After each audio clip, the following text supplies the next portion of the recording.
உண்மைகளை உரத்துச் சொல்லும் யூடிவியின் மாலை நேர பிரதான செய்தி அறிக்கையில் உங்களை சந்திப்பதில் மகிழ்ச்சி. நான் முகமது சஃபார். இன்றைய நாள் விரிவான செய்திகளின் பக்கம் அவதானத்தை செலுத்துவதற்கு முன்னர் முதலில் இன்றைய தலைப்புச் செய்திகள்.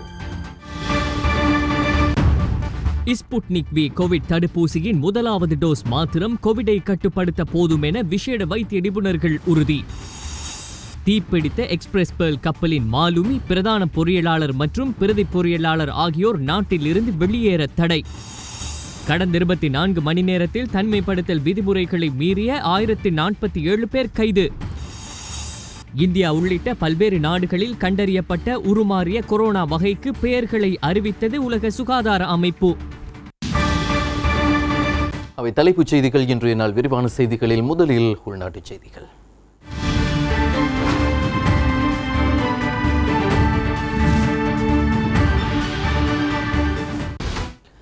நாட்டில் நாளொன்றுக்கான அதிகூடிய கோவிட் தடுப்பூசிகள் நேற்றைய தினம் செலுத்தப்பட்டுள்ளன. இதற்கமைய 84,000க்கும் அதிகமானவர்களுக்கு தடுப்பூசிகள் செலுத்தப்பட்டுள்ளன.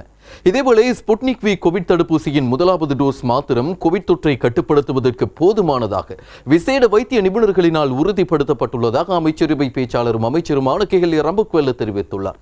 அமைச்சரவை முடிவுகளை அறிவிக்கும் செய்தியாளர் சந்திப்பில் வைத்தே அவர் இதனை தெரிவித்தார். தலைநகர் கொழும்பிலும் பல இடங்களில் இன்றும் தடுப்பூசி செலுத்தும் வேலை திட்டமிடப்பட்டது. கொழும்பு மாநகர சபையின் கொழும்பு 13 ஜிந்துப்பிட்டி அரசினர் வைத்தியசாலையில் கொழும்பு பகுதி மக்களுக்கான முதலாவது டோஸ் சைனோஃபார்ம் தடுப்பூசி இன்றைய தினமும் செலுத்தப்பட்டது. இப்பகுதியைச் சேர்ந்த பெருமளவான மக்கள் இன்று தடுப்பூசிகளை பெற்றுக்கொள்வதை அவதானிக்க முடிந்தது. வவுனியா மாவட்டத்தில் கோவிட் தடுப்பூசிகள் ஏற்றும் நடவடிக்கைகள் 2வது நாளாக இன்று முன்னெடுக்கப்பட்டன. சுகாதாரத்துறையுடன் தொடர்புடையவர்களுக்கு வவுனியா வைத்தியசாலையில் வைத்து இத்தடுப்பூசிகள் ஏற்றப்பட்டன. ஆஸ்ட்ராசெனிகா கோவிட் தடுப்பூசியின் முதலாவது டோஸ் பெற்றவர்களுக்கு இதன்போது 2வது டோஸ் ஏற்றப்பட்டது. சீனாவின் சினோஃபார்ம் கோவிட் தடுப்பூசிகளும் முதன்முறையாக வவுனியா மாவட்டத்தில் இன்று செலுத்தப்பட்டது. இதேவேளை நாளொன்றுக்கான அதிகூடிய கோவிட் தடுப்பூசிகள் நேற்றைய தினம் செலுத்தப்பட்டுள்ளது. இதற்கமைய 84,565 பேருக்கு கோவிட் தடுப்பூசி செலுத்தப்பட்டுள்ளது. இதில் சைனோஃபார்ம் கோவிட் தடுப்பூசியானது 10,157 பேருக்கும், ஸ்புட்னிக் வி கோவிட் தடுப்பூசியின் முதலாவது டோஸானது 72,887 பேருக்கும், ஆஸ்ட்ராசெனிகா கோவிட் தடுப்பூசியின் 2வது டோஸானது 1,521 பேருக்கும் செலுத்தப்பட்டுள்ளன.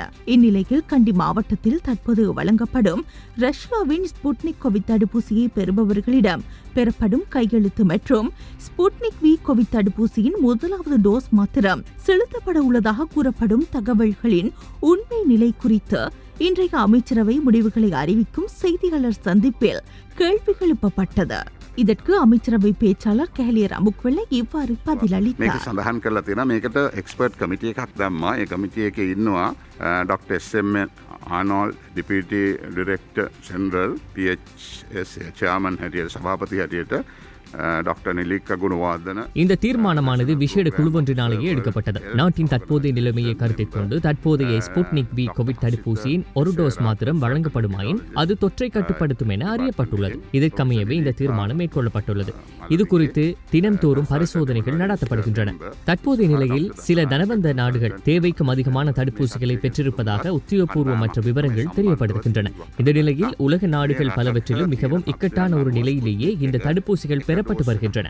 இவ்வாறான ஒரு நிலையில் எமது நாட்டில் தொற்றை கட்டுப்படுத்துவதற்கான பொருத்தமான முயற்சிகளை நாம் எடுக்க வேண்டும். இந்த தீர்மானமானது சுகாதாரத்துறையின் விசேட வைத்திய நிபுணர்களாலேயே மேற்கொள்ளப்படுகின்றன. அதேபோன்று தடுப்பூசி வழங்கப்படும் போது தங்களுடைய விருப்பத்தை பெறும் நோக்கில் ஆவணம் ஒன்றில் கையொப்பம் பெறப்படுவது வழமை. இது சாதாரண சத்திர சிகிச்சைகளிலும் நடைபெறுகின்றது. ஆனால் இங்கு இதனை ஒரு டோஸ் தடுப்பூசியை பெறுவதற்காக வற்புறுத்தப்படுவதாக திரிவுபடுத்துகிறார்கள். மேலும் இந்த தீர்மானமானது விசேட வைத்திய நிபுணர்களினால் மேற்கொள்ளப்பட்டுள்ளது.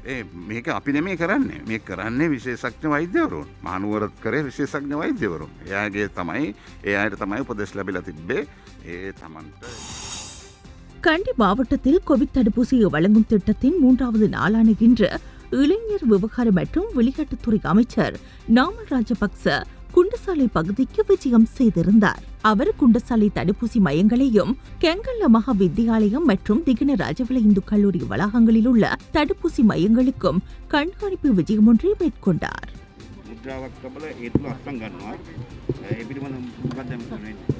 සෞඛ්‍ය අමාත්‍යාංශයේ විසින් තමයි තීන්දුව කරන්නේ මාත්‍රාව එකක්ද දෙකක්ද කියන කාරණය ඒ තියෙන ලෝකයේ තියෙන ක්‍රමවේදයන්ට අනුකූලව. ඉතින් අනුව තීන්දුව කරාම ප්‍රාදේශීය මට්ටමේ எதிர்வரும் வாரங்களில் கோவிட் தடுப்பூசியானது 15 லட்சம் பேருக்கு வழங்கப்படவுள்ளது. தற்போது நாட்டில் 19 லட்சத்துக்கும் அதிகமானவர்களுக்கு கோவிட் தடுப்பூசியின் முதலாவது அல்லது இரண்டாவது டோஸ் வழங்கப்பட்டுள்ளது. தடுப்பூசி வழங்கப்படும் போது ஒரு டோஸ் அல்லது 2 டோஸ்களை வழங்குவது குறித்து சுகாதார அமைச்சு தீர்மானிக்கின்றது.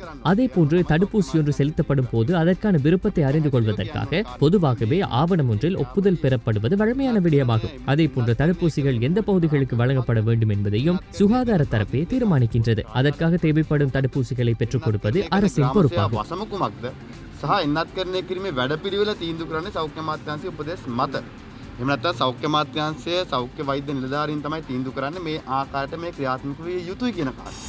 රුසියානු ස්පුට්නික් එන්නත ලබාදීමේදී රුසියානුවේ නිෂ්පාදන සමාගම ආයතනය ගැමිලියා ආයතනය ඇත්තටම දැන් ඔවුන්ගේ පර්යේෂකයන් කියනවා මේ එන්නත් මාත්‍රා දෙකෙන් පළවෙනි මාත්‍රාව උව පමණක් ලබා දීම සෑහීමකට පත් වෙන්න පුළුවන් කියලා උන්ට පර්යේෂණ වාර්තා තියෙනවා. ரஷ்யாவில் ஸ்புட்னிக் வி கோவிட் தடுப்பூசியின் கமாலியா நிறுவனத்தின் பரிசோதனைகளில் இந்த தடுப்பூசியின் 2 டோஸ்களில் முதலாவது டோஸ் மாத்திரமாவது இந்த தொற்றை கட்டுப்படுத்துவதற்கு போதுமானதாக தற்போதைய ஆய்வுகளில் உறுதி செய்யப்பட்டுள்ளதாக கூறப்படுகிறது. இதற்கமைய ரஷ்யாவின் ஸ்புட்னிக் வி தடுப்பூசியின் முதலாவது டோஸ் மாத்திரம் ஸ்புட்னிக் லைட் என்ற பெயரில் சந்தையில் அறிமுகப்படுத்தப்பட்டுள்ளது. இவ்வாறான நிலையில் இந்த நிறுவனத்தின் பரிசோதனைகளால் இந்த நிறுவனத்தின் முதலாவது டோஸ் மாத்திரம் போதுமானது என நிலைப்பாட்டுக்கு வரலாம். இது குறித்து அந்நிறுவனத்தினால் பரிசோதனைகள் நடத்தப்பட்டு வருவதாக தற்போதைக்கு எமக்கு ஒரு அறிவித்தல் கிடைக்கப்பட்டுள்ளது. ඉදිරියේදී අනාගතයේදී මෙම නිෂ්පාදන සමාගමේ පර්යේෂකයන් ඉඩක් තියෙනවා ස්පුට්නික් මාත්‍රා දෙකම ලබාගත යුතු නැහැ පළවෙනි මාත්‍රාව පමණක් සෑහීමකට පත් වෙන්න පුළුවන් කියලා උන්ගේ නිර්දේශයක් ලබා දෙන්නේ. கடந்த 24 மணி நேரத்தில் தனிமைப்படுத்தல் விதிமுறைகளை மீறிய 1047 பேர் கைது செய்யப்பட்டுள்ளதாக போலீஸ் ஊடக பேச்சாளர் பிரதி போலீஸ் மா அதிபர் அஜித் ரோகன தெரிவித்துள்ளார். தனிமைப்படுத்தல் விதிகள் அமுல்படுத்தப்பட்டதிலிருந்து ஒரு நாளில் அதிகளவானவர்கள் நேற்றைய தினமே கைது செய்யப்பட்டுள்ளனர். கைது செய்யப்பட்டவர்களில் அதிகமானவர்கள் மாத்தளை பகுதியைச் சேர்ந்தவர்கள். நாட்டில் பயணத்தடை கடுமையாக அமல்படுத்தப்பட்டுள்ள போதிலும் நேற்றைய தினத்தை போன்றே இன்றும் அதிக வாகனங்கள் கொழும்பினுள் பிரவேசிப்பதை காண முடிந்தது.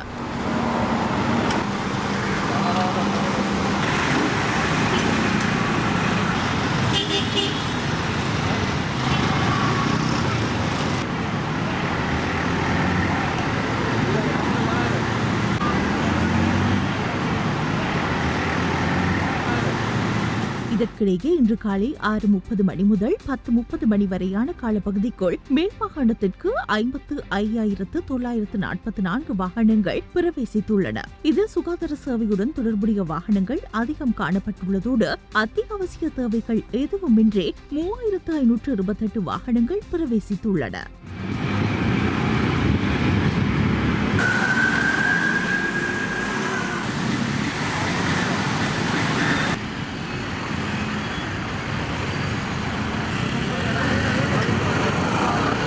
வீதி சோதனை தடுப்புகளில் போலீசார் சோதனை நடவடிக்கைகளில் ஈடுபட்டிருந்ததையும் அவதானிக்க முடிந்தது.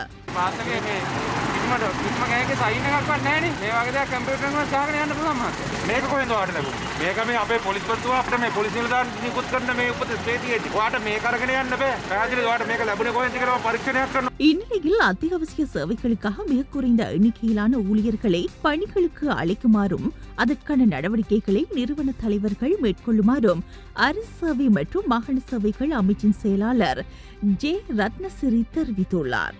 இந்நிலையில் கடந்த 24 மணி நேரத்தில் தனிமைப்படுத்தல் விதிமுறைகளை மீறிய 1047 பேர் கைது செய்யப்பட்டுள்ளதாக போலீஸ் ஊடக பேச்சாளர் பிரதி போலீஸ் மா அதிபர் அஜித் ரோகன தெரிவித்தார். ඊයේ දිනය සුවිශේෂිතම දිනයක්. අද උදෑසන 6න් අවසන් වෙච්ච ඊයේ දිනය තුල ශ්‍රී ලංකාවේ කොවිඩ් වසංගතය ආරම්භයේ නිරෝධායන සංචරණ සීමා පැනවූ නිරෝධායන ඇඳින් නීතිය පැනවූ දිනේ සිට වැඩිම සංඛ්‍යාවක් අත්අඩංගුවට දිනය. ඒ සංඛ්‍යාව 1047ක් වෙනවා. கடந்த 24 மணி நேரத்தில் தனிமைப்படுத்தல் விதிமுறைகளை மீறிய 1047 பேர் கைது செய்யப்பட்டுள்ளனர். தனிமைப்படுத்தல் விதிகள் அமுல்படுத்தப்பட்டதில் இருந்து ஒரு நாளில் அதிக அளவானோர் நேற்றைய தினமே கைது செய்யப்பட்டுள்ளனர். அவர்களில் மாத்தளையிலிருந்து 160 150 பேரும், நிகவரட்டியிலிருந்து 119 பேரும், கண்டியிலிருந்து 98 பேரும் தனிமைப்படுத்தல் விதிமுறைகளை மீறியமைக்காக கைது செய்யப்பட்டுள்ளனர். அக்டோபர் 1ஆம் தேதி முதல் மே மாதம் இறுதி வரையில் இதுவரை 19,102 பேர் கைது செய்யப்பட்டுள்ளனர். ආරම්භ වූ ඔක්තෝබර් 30 දින සිට මේ දක්වා අත්අඩංගුවට ගෙන ඇති සංඛ්‍යාව 19,102ක් පමණ වෙනවා. இதேவேளை காரணமின்றி அத்தியாவசிய சேவைகளுக்கான கடிதங்களை வழங்கும் நிறுவனங்களில் பிரதானிகளுக்கு எதிராக சட்ட நடவடிக்கை மேற்கொள்ளப்படும் என்று போலீஸ் ஊடக பேச்சாளர் பிரதி போலீஸ் மா அதிபர் அஜித் ரோகන தெரிவித்தார். යම් ආයතන ප්‍රධානියෙක් ඔහුගේ සේවය අවශ්‍ය නොමැති අවස්ථාවක ලිපියක් නිකුත් කරලා තියෙනවා නම් එම ආයතන ප්‍රධානීන්ට එරෙහිවත් අදාළ පුද්ගලයාට එරෙහිවත් காரணமின்றி அத்தியாவசிய சேவைகளுக்கான கடிதங்களை வழங்கும் நிறுவனங்களின் பிரதானிகளுக்கு எதிராக சட்ட நடவடிக்கை மேற்கொள்ளப்படும். ක්‍රියාවක් කිරීමට අනුබල දීම සම්බන්ධයෙන් අධිකරණයේදී නඩු පැවරීමට බලාපොරොත්තු වෙනවා. தனிமைப்படுத்தல் சட்டத்தை மீறி பிறந்த நாள் விருந்துபசாரத்தை நடத்துவதற்கான வசதிகளை வழங்கிய கொழும்பில் உள்ள 5 நட்சத்திர விருந்தகத்தின் முகாமைத்துவத்திற்கு எதிராக சட்ட நடவடிக்கை எடுக்கப்பட உள்ளதாக தெரிவிக்கப்பட்டுள்ளது. இந்த பிறந்தநாள் கொண்டாட்ட நிகழ்வில் கலந்து கொண்ட மேலும் 6 பேர் போலீசாரினால் கைது செய்யப்பட்டுள்ளனர். கைது செய்யப்பட்டவர்களில் 5 ஆண்களும் 1 பெண்ணும் அடங்குவதாக போலீசார் தெரிவித்துள்ளனர். தனிமைப்படுத்தல் விதிகளை மீறி விருந்துபசாரத்தை ஏற்பாடு செய்த குற்றச்சாட்டில் நேற்று கைது செய்யப்பட்ட நிகழ்வின் ஏற்பாட்டாளர் சந்திமால் ஜாய்சிங் மற்றும் நடிகை பியூமி ஹன்சமாலி ஆகியோர் பிணையில் விடுவிக்கப்பட்டிருந்தனர். இந்நிலையில் யாழ்ப்பாணம் அரசடி பகுதியில் தனிமைப்படுத்தல் சட்டத்தை மீறி பிறந்தநாள் கொண்டாட்டத்தில் ஈடுபட்டிருந்த 5 பேர் கைது செய்யப்பட்டு விளக்கமறியலில் வைக்கப்பட்டுள்ளதாக போலீஸ் ஊடக பேச்சாளர் அஜித் ரோகන தெரிவித்துள்ளார்.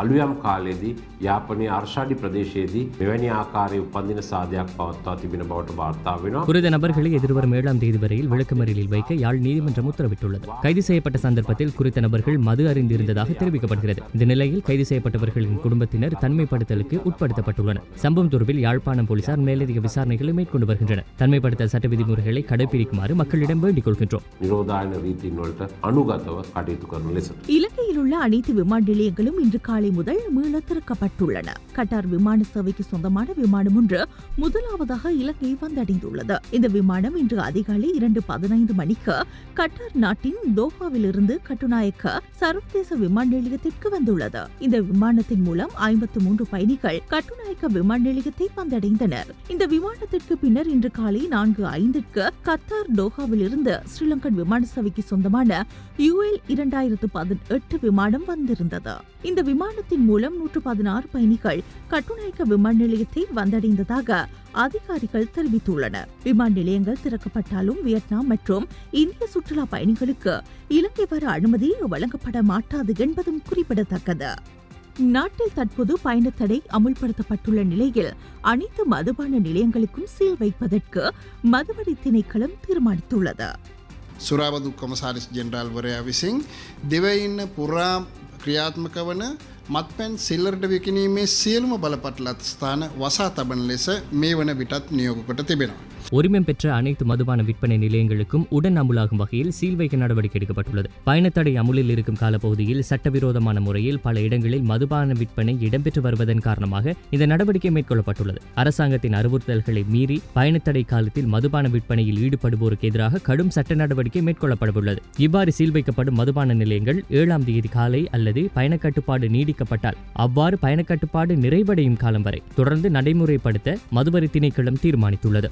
මුද්‍රා තබන ලෙස ඒ දිස්ත්‍රික් භාර සුරාබදු අධිකාරීවරුන්ටත් ඒ පළාත් භාර සහකාර කොමසාරිස්වරුන්ටත් මේ වන විටත් නියෝග කොට තිබෙනවා. ඒ අනුව එම කටයුතු සිදු කරමින් පවතිනවා. මෙසේ කරන මුද්‍රා තැබීම 7 වන දින උදෑසන තෙක් හෝ යම් ආකාරයකින් සංචරණ සීමාවන් දිගු කළොත් එසේ දිගු කරන ලද කාල සීමාව අවසන් වන තෙක් එක දිගටම බලපැවැත්වෙන පරිදි කටයුතු කිරීමට සුරාබදු දෙපාර්තමේන්තුව බලාපොරොත්තු වෙනවා. 5000 ரூபாய் கொடுப்பனவு நாளை முதல் மீண்டும் வழங்கப்படும் என அமைச்சரவை இணை பேச்சாளர் உதய கமன்பில தெரிவித்தார். සංචරණ සීමා නිසා ආදායම් අහිමි වුණු ජනතාවට හෙට සිට ආරම්භ කරමින් රුපියල් 5000ක දීමනාවක් ලබා දෙන්න. கொரோனா தொற்று மற்றும் பயணக்கட்டுப்பாடு காரணமாக வருமானத்தை இழந்தவர்களுக்கு நாளை முதல் மீண்டும் 5000 ரூபாய் கொடுப்பனவு வழங்கப்படும். ஏற்கனவே அரச கொடுப்பனவுகளை பெற்றுக்கொள்பவர்களுக்கும் அதிகபட்ச பெறுமதியாக 5000 ரூபாய் வரை பெற்றுக் கொடுக்கப்படும். රුපියල් 3000ක දීමනාවක් ලැබමින් ඉන්නවා නම් තව වැඩිපුර ලැබෙන්නේ 2000යි. එතකොට සහකාරයට 5000 දෙනවා, අනිත් දීමනාව නතර කරනවා. ඒතර අවසාන වශයෙන් ආණ්ඩුවෙන් 5000ක් දක්වා දීමනාව ලබා දීලා දීලා තියෙනවා. இதேவேளை சபரகமுவ மாகாணத்தில் வாகன வருமான உத்தரவு பத்திரம் வழங்கும் செயற்பாடானது எதிர்வரும் ஜூன் 30ஆம் தேதி வரை தற்காலிகமாக இடைநிறுத்தப்பட்டுள்ளது. தற்போதுள்ள கோவிட்-19 நிலைமையை கருத்தில் கொண்டு இந்த முடிவு எடுக்கப்பட்டுள்ளது. அதன்படி காலபதியாகும் வாகன வருமான உத்தரவு பத்திரங்களை புதுப்பிக்காத உரிமையாளர்களுக்கு அபராதம் விதிக்கப்பட மாட்டாது. இதேவேளை கோவிட் தொற்று நிலைமையினால் நாட்டில் விதிக்கப்பட்டுள்ள பயணத் தடையிலும் கொழும்பு மாநகர சபையால் மேற்கொள்ளப்படும் அத்தியாவசிய சேவைகள் அனைத்தும் தொடர்ச்சியாக மேற்கொள்ளப்பட்டு வருவதாக கொழும்பு நகர சபை ஆணையாளர் சட்டத்தரணி ரோஷினி திசாநாயக்க தெரிவித்தார். அறிக்கையொன்றை வெளியிட்டு அவர் இதனை தெரிவித்துள்ளார். வரிப்பணம் மற்றும் வர்த்தக வரி செலுத்துவதற்கு கொழும்பு மாநகர சபையின் உத்தியோகபூர்வ இணையதளமான www.colombo.mc.gov.lk வாயிலாக ஆன்லைன் மூலமாக செலுத்துவதற்கான வசதிகள் மேற்கொள்ளப்பட்டுள்ளன. தங்களுக்கு கொழும்பு மாநகர சபை மூலம் வழங்கப்படும் மேற்படி சேவைகள் தொடர்பாக ஏதேனும் பிரச்சினைகள் இருப்பின் commissioner@colombo.mc.gov.lk என்ற மின்னஞ்சல் முகவரிக்கோ அல்லது 070-208-208 என்ற வாட்ஸ்அப் இலக்கத்துக்கோ அறிவிக்க முடியும். இதேவேளை நாடாளுமன்ற கட்டிட தொகுதியில் சகல அலுவலகங்களும் 7ஆம் தேதி வரையில் மூடப்பட்டுள்ளமையும் குறிப்பிடத்தக்கதாகும். இன்று மாலை 6 மணி வரையில் புதிதாக 1989 பேருக்கு கோவிட்-19 தொற்று உறுதி செய்யப்பட்டுள்ளது. எனவே நாட்டில் இதுவரை பதிவாகியுள்ள மொத்த கோவிட் தொற்றாளர்களின் எண்ணிக்கை 1,88,353 உயர்வடைந்துள்ளது. நேற்றைய தினம் 2912 கோவிட் தொற்றாளர்கள் பதிவாகியுள்ளனர். இதில் 30 பேர் வெளிநாடுகளில் இருந்து நாட்டிற்கு வருகை தந்தவர்கள். புதுவண்ட கோவிட் குத்தில் 2882 பேர் பதிவாகியுள்ளனர். நேற்றைய தினம் நாட்டில் 43 கோவிட் மரணங்கள் பதிவாகியுள்ளன. மே 20 தொடக்கம் மே 30 வரை இந்த மரணங்கள் பதிவாகியுள்ளன.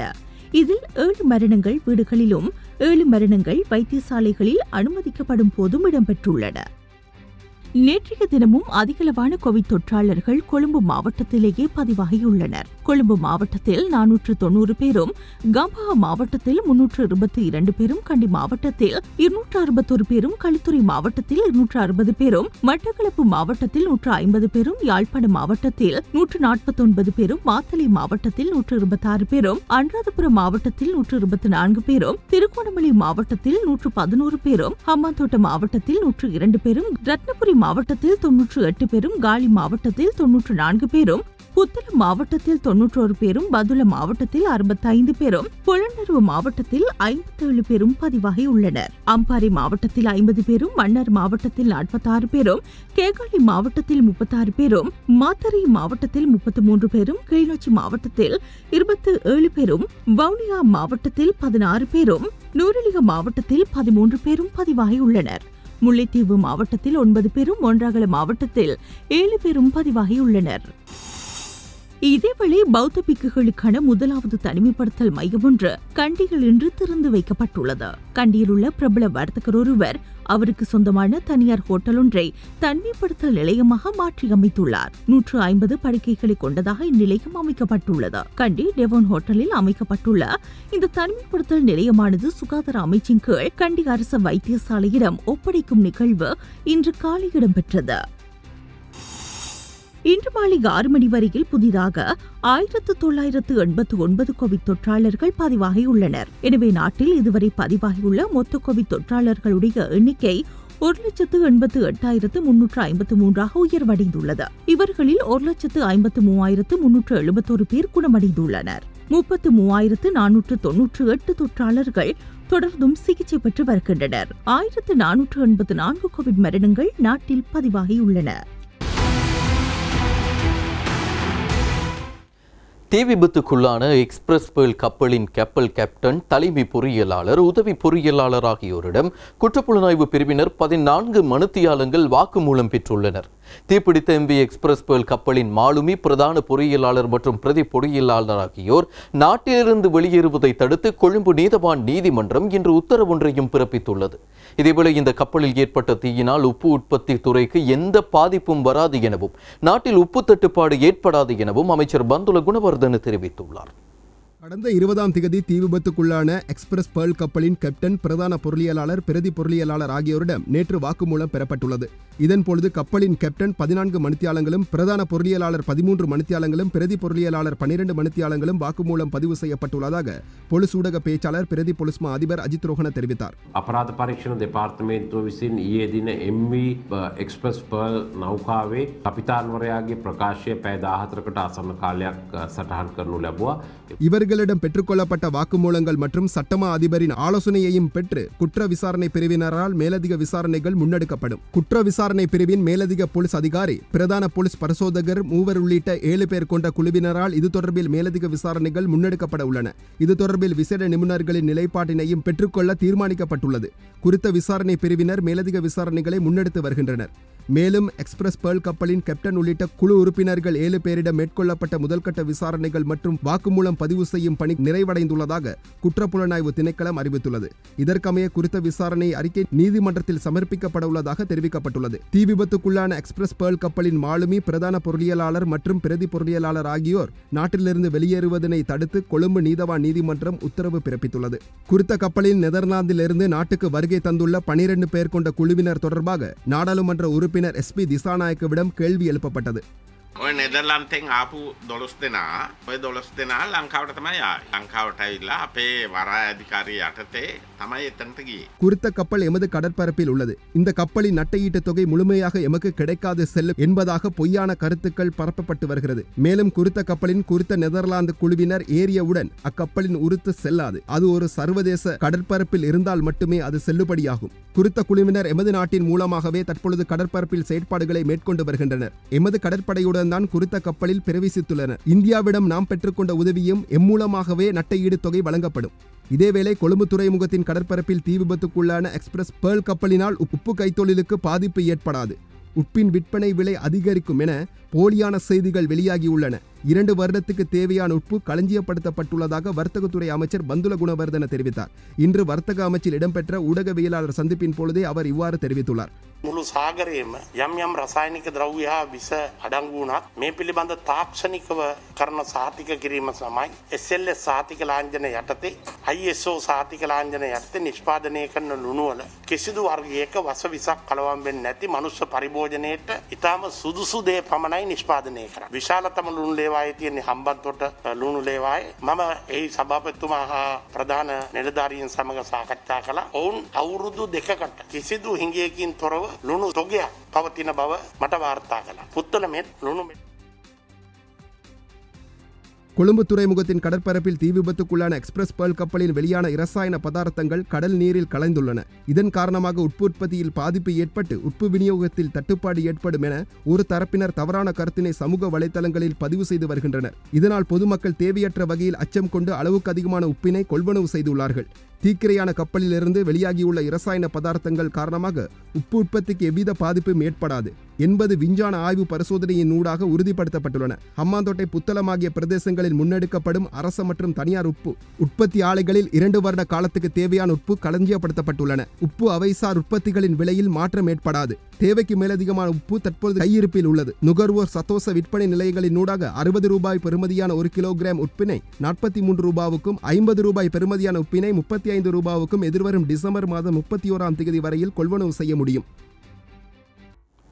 தடுப்பூசி வழங்கும் நடவடிக்கையின் போது சுகாதார அதிகாரிகளின் கடமைகளுக்கு இடையூறு ஏற்படுத்தியதாக மொரட்டுவை மாநகர சபையினுடைய மேயர் சமன்லால் பெர்னாண்டோ கடந்த 28ஆம் தேதி போலீசாரினால் கைது செய்யப்பட்டிருந்தார். இந்நிலையில் தனக்கு பிணை வழங்குமாறு கோரி மொரட்டுவை நீதவான் நீதிமன்றத்தில் மனு ஒன்றை அவர் தாக்கல் செய்திருந்த நிலையில் அந்த மனு இன்று நிராகரிக்கப்பட்டது. மொரட்டுமுள்ள தேவாலயம் ஒன்றில் கடந்த 27ஆம் தேதி நடந்த தடுப்பூசி வழங்கும் திட்டம் அமைதியாக நடந்து கொண்டிருந்த நிலையில் மொரட்டுவை நகரசபையின் தலைவர் சமன்லால் பெர்னாண்டோ அந்த இடத்திற்கு வந்து அமைதியாக நடந்த திட்டத்தை சீர்குலைத்திருந்தார். அத்தோடு தன்னால் வழங்கப்பட்ட பெயர் பட்டியலுக்கு ஏற்றாற்போல் தடுப்பூசியை வழங்குமாறும் கூச்சலிட்டிருந்தார். அங்கிருந்த வைத்தியர்கள் உட்பட அரசு அதிகாரிகளுக்கு அச்சுறுத்தல் விடுத்து தடுப்பூசி வழங்கும் திட்டத்தை மாற்ற வேண்டும் என பலத்த துணியில் கூறியமை தொடர்பான வீடியோ காட்சிகள் சமூக வலைதளங்களில் வெளியாகின.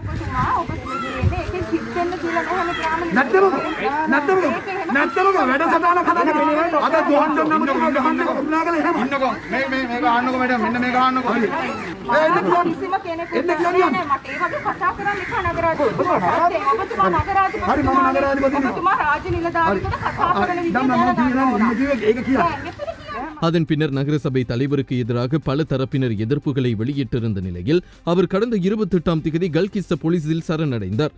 அதன் பின்னர் வைத்தியர்களின் கடமைகளுக்கு இடையூறு விளைவித்ததாக கூறி அவர் கைது செய்யப்பட்டதாக போலீஸ் ஊடக பேச்சாளர் அறிவித்திருந்தார். அதே தினத்தில் அவர் மொரட்டுவை நீதவான் நீதிமன்றத்தில் ஆஜர்படுத்தப்பட்ட நிலையில் ஜூன் மாதம் 11ஆம் தேதி வரை அவரை விளக்கமறியலில் வைக்குமாறு நீதிமன்றம் உத்தரவிட்டது. இந்நிலையில் தனக்கு பிணை வழங்குமாறு கோரி அதே நீதிமன்றத்தில் அவர் மனு தாக்கல் செய்திருந்த நிலையில் அவரை பிணையில் செல்ல அனுமதிக்க முடியாது என மீண்டும் மொரட்டுவை நீதவான் நீதிமன்றம் அறிவித்துள்ளது. ரசாயன பசலை இறக்குமதிக்கு தடை விதித்து சேதன பசலையை நாட்டில் பாவனை செய்ய ஊக்குவிக்கும் நோக்கில் ஜனாதிபதியால் கொண்டுவரப்பட்ட திட்டம் தொடர்பான அமைச்சரவை பத்திரத்தை நாடாளுமன்றத்தின் அனுமதிக்காக பிரதமர் மஹிந்த ராஜபக்ஷ முன்வைக்க உள்ளார். இந்நிலையில் இந்த சேதனை பசலை இறக்குமதி செய்ய அரசாங்கம் எடுத்த முடிவு ஆயுத தாக்குதல்களை விட ஆபத்தானது என ஸ்ரீலங்கா பொதுஜன பெரமுன கட்சியின் நாடாளுமன்ற உறுப்பினர் நிமால் பியத்திஸ் தெரிவித்துள்ளார். அத்தோடு இந்த சேதனை பசலை இறக்குமதியில் சீனாவில் இருக்கும் நகர கழிவுகள் இலங்கை வரவுள்ளன என தெரிவிக்கப்படும் கருத்துக்கள் தொடர்பிலும் இன்று கதையாடல்கள் உருவாகின. விவசாய உற்பத்திகளுக்காக சேதன பசலை பயன்பாட்டை ஊக்குவிக்கும் நோக்கில் ரசாயன பசலை, பீடைக்கொல்லிகள் மற்றும் களைக்கொல்லிகள் இறக்குமதியை தடை செய்வதற்கு 2021 ஏப்ரல் மாதம் 27ஆம் தேதி அமைச்சரவையில் தீர்மானம் மேற்கொள்ளப்பட்டிருந்தது. அதற்கமைய குறித்த அமைச்சரவை தீர்மானத்தை நடைமுறைப்படுத்துவதற்காக 1969ஆம் ஆண்டு 1ஆம் இலக்க இறக்குமதி ஏற்றுமதி சட்டத்தின் கீழ் வெளியிடப்பட்டுள்ள இறக்குமதி மற்றும் ஏற்றுமதி ஒழுங்கு விதிகளை பாராளுமன்றத்தின் அங்கீகாரத்திற்காக சமர்ப்பிப்பதற்கு நிதியமைச்சராக பிரதமர் மஹிந்த ராஜபக்ஷ முன்வைத்த அமைச்சரவை யோசனைக்கு அமைச்சரவை அங்கீகாரம் வழங்கியுள்ளது. இந்நிலையில் அந்த யோசனை அடுத்த நாடாளுமன்ற அமர்வில் நிதியமைச்சர் என்ற ரீதியில் பிரதமர் மஹிந்த ராஜபக்ஷ மூலம் முன்வைக்கப்படலாம் என எதிர்பார்க்கப்படுகிறது. 2021 தொடக்கம் 2022 பெரும்போக நெச்சரிக்கைக்காக 5 லட்சம் ஹெக்டேயர்களுக்கு தேவையான பசலை மற்றும் கனிமங்கள் தேவைகளை சர்வதேச போட்டி விலைமணி பொறிமுறையொன்றை பின்பற்றி அரசாங்கத்துக்கு சொந்தமான பசலை கம்பெனிகள் மூலம் இறக்குமதி செய்து கமநல சேவைகள் திணைக்களத்தின் மூலம் விநியோகிக்க விவசாயத்துறை அமைச்சர் முன்வைத்த அமைச்சரவை பத்திரத்திற்கும் அமைச்சரவை அனுமதி வழங்கியுள்ளது. ஏனைய பயிர் தேவைக்காக 6 லட்சம் ஹெக்டேயர்களுக்கு தேவையான சேதன பசலைகள் குறித்த பயிர்களுக்கேற்ப எமது நாட்டுக்கு பசலை இறக்குமதிக்காக அனுமதி பத்திரம் பெற்ற கம்பெனிகள் மூலம் இறக்குமதி செய்து குறித்த விவசாயிகளுக்கு விநியோகிக்க முடிவு செய்யப்பட்டுள்ளதாக தெரிவிக்கப்பட்டுள்ளது. உணவு பயிர்கள் அல்லாத அலங்கார தாவரங்கள், ஒட்டுப்பூங்கன்று செய்கை மற்றும் கொடிப்பயிர் செய்கைகளுக்கு அடையாளம் காணப்பட்ட விசேட பசலைகள் குறித்த பயிர்களுக்குரிய ஆராய்ச்சி நிறுவனங்களின் பரிந்துரைக்கமைய இறக்குமதி அனுமதி பத்திர பொறிமுறையின் கீழ் இறக்குமதி செய்து குறித்த விவசாயிகளுக்கு விநியோகிக்கப்படும் எனவும் அந்த அமைச்சரவை பத்திரத்தில் குறிப்பிடப்பட்டுள்ளது. சர்வதேச சந்தையில் நிலவும் போட்டியில் சேதன பசலைகள் என்ற பெயரில் சீனாவின் நகர்ப்புற கழிவுகளை இலங்கை இறக்குமதி செய்ய நடவடிக்கை எடுக்கிறது என எதிர்க்கட்சியின் நாடாளுமன்ற உறுப்பினர்கள் தொடர்ந்தும் கருத்து தெரிவித்து வருகின்றனர். இது தொடர்பில் ஐக்கிய மக்கள் சக்தியின் பொதுச் செயலாளர் ரஞ்சித் மத்துவ பண்டார அறிக்கையொன்றை வெளியிட்டு இவ்வாறு தெரிவித்துள்ளார். அரசாங்கத்தின் திட்டமிடப்படாத முடிவுகளால் விவசாய உற்பத்திக்கு பாரிய ஆபத்து நேரிட்டுள்ளது. ரசாயன பசலைகளின் இறக்குமதிகளை கைவிட எடுத்த தீர்மானத்தால் நெல்லறுவடை மற்றும் சிறு உற்பத்தி அறுவடை துறைக்கு பாரிய ஆபத்து நேரிட்டுள்ளது. தற்போது விவசாயிகள் அவர்களுக்கு தேவையான ரசாயன பசலை இல்லை என தெரிவித்து போராட்டங்களை மேற்கொள்ளும் போது ரசாயன பசலைக்கு பதிலாக சேதன பசலையை இறக்குமதி செய்ய அரசாங்கம் அனுமதி அளித்திருக்கிறது. அரசாங்கம் ரசாயன பசலைக்கு பதிலாக சேதன பசலை இறக்குமதி செய்ய எடுத்திருக்கும் நடவடிக்கை பெரிதொரு சிக்கலை உருவாக்கியுள்ளது. சீன நகர கழிவுகளை கார்பனிக் பசலைகளாக இறக்குமதி செய்ய திட்டமிட்டு வருவதாக தெரிவிக்கப்படுகிறது. அவ்வாறு அரசாங்கம் முடிவெடுக்குமாக இருந்தால் அதன் ஆபத்துகளின் பின்விளைவுகள் பலவற்றிற்கு முகம் கொடுக்க நேரிடும் என துறைசார் நிபுணர்கள் தற்போதே சுட்டிக்காட்டியுள்ளனர். தற்போது சீனா போன்ற நாட்டிலிருந்து சேதன பசலையாக நகர்ப்புற கழிவுகள் இறக்குமதி செய்வது நிலத்திற்கு மாத்திரமல்லாது மனிதர்களை பாதிக்கும் பாக்டீரியாக்கள் கூட தாக்குவதற்கான வாய்ப்பு இருக்கிறது. இவ்வாறான விடயங்களுக்கு இடமளிக்க மாட்டோம் என்பதற்கு அரசாங்கம் வழங்கும் உத்தரவாதம் என்ன? இந்த வேலை திட்டத்தையும் தமது நெருங்கிய நண்பர்களுக்கு வழங்கியுள்ளதால் இதன் நோக்கம் சரியாக வெளிப்படுகிறது. சீன குப்பைகளை நாட்டிற்கு கொண்டு வந்தேனும் தனது நெருங்கிய நண்பர்களின் எதிர்கால பொருளாதார நலன்களை வலுப்படுத்தவே அரசாங்கம் முயற்சிக்கிறது என அந்த அறிக்கையில் தெரிவிக்கப்பட்டுள்ளது. மேலும் இது தொடர்பில் அமைச்சர் கெஹலிய ரம்புக்வெல்ல, நாடாளுமன்ற உறுப்பினரான விஜித ஹேராத் மற்றும் நிமல் பியத்திஸ் ஆகியோரும் கருத்து தெரிவித்தனர். දැන් ආණ්ඩුව තීරණය කරනවා මම දැක්ක ජනාධිපතිතුමා කියනවා කාබනික පොහොර නැත්තම් ආනයනය කරන්න. මෙතන තමයි බරපතල ප්‍රශ්නේ තියෙන්නේ. දැන් මේ කාබනික පොහොර පිළිබඳ විශේෂ ජනාධිපති කාර්යසාධක බලකායක් පිහිටවලා තියෙනවා. කාබනික පොහොර ආනයනය කරනවා කියලා කොහෙන්ද ගෙන්නේ? චීනේ නාගරික කසල. ඒවා මේ කාබනික පොහොර නෙමෙයි. කවුරුත් දන්න දේ තමයි චීනේ නාගරික කසල බැහැර කරලා ඒ කසල තමයි ඒ කන්ටේනර් වල ටැංකි වලට යූරියා ස්ප්‍රේ කළා. ඒක තමයි නයිට්‍රජන් ප්‍රමාණය ඔන්න දැන් මේවා තියෙනවා කියලා ලෝකේ බොහෝ රටවලට කාබනික පොහොර විදියට යවන්නේ. දැන් මේ ලෑස්ති වෙන්නේ ගොවියාට ඒ අහිංසක ගොවියාට කාබනික පොහොර දෙන්න කියන ඇත්ත උමනාව ඒක පාවිච්චි කරලා මේ කොරෝනාස්සේ තමත් හොරජාවාරමක් පටන් ගන්න. දැන් මේකේ කමිටි එකක් පත් කරලා තියෙනවා. රජය තීන්දුවක් කරන් තියෙනවා කාබනික පොර ගේන්න. චීනේ තියෙන කුණු කසිල ගේනවද? මේවා සාමාන්‍යයෙන් ගත්තොත් මම හිතන්නේ විහිළු සපයන්නන්ගේ ව්‍යාපාරයකට බද්ධ කරන්නට පුළුවන්. දැන් කවුද මේ කියන්නේ චීනේ කුණු එකතු කරපේවයි මේ ලංකාවට එවන්නේ කියලා මේ තාම කතා කරලා විතරයි. තාම මේ වැඩපිළිවෙල සාකච්ඡා කරමින් මේ ඉදිරියට ගෙන යාමට අවශ්‍ය පසුබිම නිර්මාණය කරමින් කටයුතු කරනවා. මේක තාමත්ම අමාරු වැඩ. ලංකාව ගන්න තාමත්ම දැඩි තීන්දුවක් මේක. මේක ලේසි පහසු තීන්දුවක් නෙමෙයි. ඒකට බාධා කරන්නට ඒක කඩා කප්පල් කරන්නට තාමත්ම සංවිධානාත්මක ලෙස කරන වැඩපිළිවෙලක් හැටියට මම දකින්නේ. இந்நிலையில் இந்த சேதன பசலை இறக்குமதி செய்ய அரசாங்கம் எடுத்த முடிவு ஆயுத தாக்குதல்களை விட ஆபத்தானது என ஸ்ரீலங்கா பொதுஜன பெரமுன கட்சியின் நாடாளுமன்ற உறுப்பினர் நிமல் பியතිස්ස தெரிவித்துள்ளார். අනතුරුදායක මහා කරුණක් තමයි මේ කාබනික පොහොර ආනයනය කිරීම හරහා සිද්ධ වෙන්නට යන්නේ. එනිසා අපි අතිගරු ජනාධිපතිතුමාගෙමුත් ඒ අදාළ සියලු බලධාරීන්ගෙමුත් ඉල්ලනවා. දේශීය වශයෙන් සබහා දහමට එකඟ නැත්නම් අපේ රටේ මේ පරිසරයට ගැළපෙන ආකාරයේ ගොවිතැනට කාබනික පොහොර නිර්මාණය කර ගැනීම පිළිබඳව ගැටලුවක් නැහැ. දැනටත් අපේ රට තුළ කාබනික පොහොර නිෂ්පාදනයක් නිශ්චිතව නැහැ. හැබැයි එහෙම තියෙන වාතාවරණයක කෘෂි රසායනික පොහොර ගෙන්වීම ආනයනය කිරීම නතර කරා වගේම ඊළඟට සිද්ධ වෙන එක තමයි අපේ මුළු මහත් ජාතිය මුළු මහත් රටම මේ කාබනික පොහොර ආනයනය කිරීම හරහා සිද්ධ වෙන්න යන විනාශය මම අර ඉස්සරලා කිව්වා වගේම ජීව විප්‍රහාරයකට වඩා වැඩි. මොකද ඒකට හේතුව අපේ මහා පොළොවට ඔරොත්තු නොදෙන, අපේ පරිසරයට ජෛව විවිධත්වයට ඔරොත්තු නොදෙන, සුද්ධ ජීවීන් පව අපේ මහා පොළොවේ විනාශ වෙන කාබනික පොහොර තමයි පිටරටවල වලින් ගෙනීම සඳහා ලාභය අධික ලාභය මත පදනම් වෙච්ච මාෆියාවක් බහුජාතික සමාගමක් නිර්මාණය වෙනවා. එතකොට මේ ගන්නාලද තීරණය අනිවාර්යයෙන්ම ආපස්සට හැරෙනවා. මේ ක්‍රියාවලිය තුළ කිසිදු ප්‍රතිඵලයක් රටටවත් අපටවත් අපේ පරිසරයටවත් ඉතුරු වෙන්නේ නැහැ කියන කාරණේ විශේෂයෙන්ම මතක් කරනවා. முன்பள்ளி ஆசிரியர்களுக்கு தற்போது வழங்கப்பட்டு வரும் 250 ரூபாய் மேலதிக கொடுப்பனவை 2500 ரூபாவாக அதிகரிக்க அமைச்சரவை அனுமதி வழங்கியுள்ளது. இதேவேளை 1000 பாடசாலைகளை தேசிய பாடசாலைகளாக அபிவிருத்தி செய்யவும் நடவடிக்கை மேற்கொள்ளப்பட்டுள்ளது. සංවර්ධනය කිරීමට දැවැන්ත දායකත්වයක් ලබා දෙන පෙර පාසල් ගුරුවරුන්ට සමාජයේ අවශ්‍ය ඇගීම ලැබිලා තිබුණේ නැහැ කියන එකයි අමාත්‍ය මණ්ඩලයේ මතය වුණේ. முன்பள்ளி ஆசிரியர்களுக்கு தற்போது வழங்கப்பட்டு வரும் 250 ரூபாய் மேலதிக கொடுப்பனவை 2500 ரூபாவாக அதிகரிக்க அமைச்சரவை அனுமதி அளித்துள்ளது. இன்றைய தினம் அரசாங்க தகவல் திணைக்களத்தில் இடம்பெற்ற அமைச்சரவை முடிவுகளை அறிவிக்கும் மெய்நிகர் ஊடக சந்திப்பில் அமைச்சரவை பேச்சாளர் இதனை தெரிவித்தார். இந்த கொடுப்பனவு அதிகரிப்பானது இன்று முதல் அமலாகும் என அவர் மேலும் தெரிவித்தார். அதன் முதற்கட்டமாக தெரிவு செய்யப்பட்ட 25,000 முன்பள்ளி ஆசிரியர்களுக்கு குறித்த கொடுப்பனவை வழங்குவதற்கு கல்வி அமைச்சர் சமர்ப்பித்த யோசனைக்கு அமைச்சரவை அனுமதி வழங்கியுள்ளது. ඒ වගේම 2021 ජූනි 1 වෙනිදා සිට හඳුනාගත් නිර්ණායක මත පදනම්ව සුදුසුකම් ලබන ගුරුවරු ගුරුවරියන්ට මාසික රුපියල් 2500ක දීමනාවක් ලබා දීමට තීරණය කරා.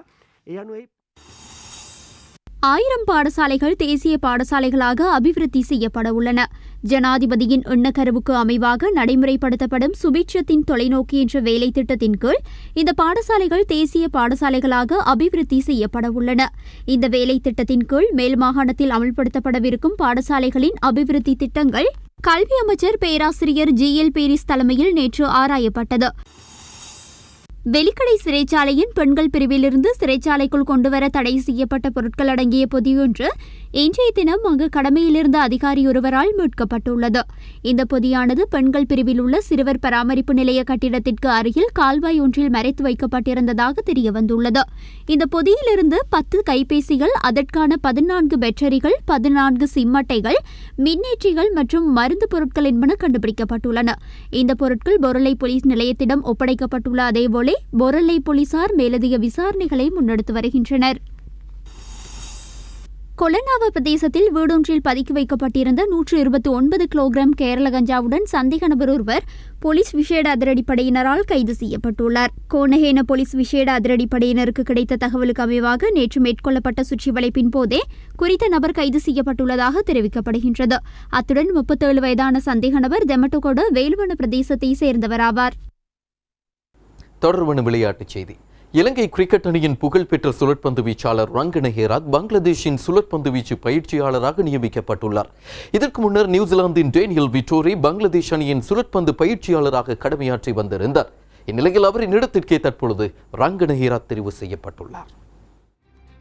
இலங்கை கிரிக்கெட் அணியின் புகழ்பெற்ற சுழற்பந்து வீச்சாளர் ரங்கன ஹேராத் நியூசிலாந்தின் டேனியல் விட்டோரிக்கு பதிலாக பங்களாதேஷின் சுழற்பந்து வீச்சு பயிற்சியாளராக நியமிக்கப்பட்டுள்ளார்.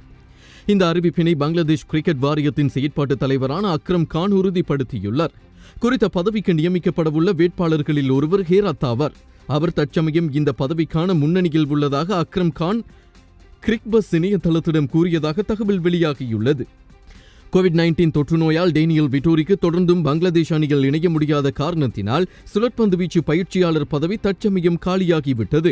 பாகிஸ்தானின் சயித் அஜ்மல், இந்தியாவின் சைராஜ் பஹாதுலே ஆகியோர் பங்களாதேஷ் அணிக்கான சுழற்பந்து வீச்சு பயிற்சியாளர்களுக்கான வேட்பாளர்கள் பட்டியலில் உள்ள ஏனைய இருவர் ஆவர். இதற்கிடையில் பங்களாதேஷ் கிரிக்கெட் வாரியத்துடன் இது தொடர்பில் கலந்துரையாடுவதாக ரங்கன் ஹேராத் குறிப்பிட்டுள்ளார். பங்களாதேஷின் இலங்கை சுற்றுப்பயணத்தின் போது பங்களாதேஷ் கிரிக்கெட் வாரியம் உள்ளூர் சுழற்பந்து பயிற்சியாளர் ஷோகல் இஸ்லாமை அணிக்காக தற்காலிக சுழற்பந்து வீச்சாளராக பயன்படுத்தியிருந்தமை குறிப்பிடத்தக்கது. இந்த அளவில் யூடிவியின் மாலை நேர பிரதான செய்தி அறிக்கையை நாங்கள் நிறைவுக்கு கொண்டு வருகிறோம். எமது அடுத்த பிரதான செய்தி அறிக்கை நாளை இரவு 7:30 மணிக்கு. அதுவரை யூடிவி வழங்கும் நிகழ்ச்சிகளோடு இணைந்திருங்கள்.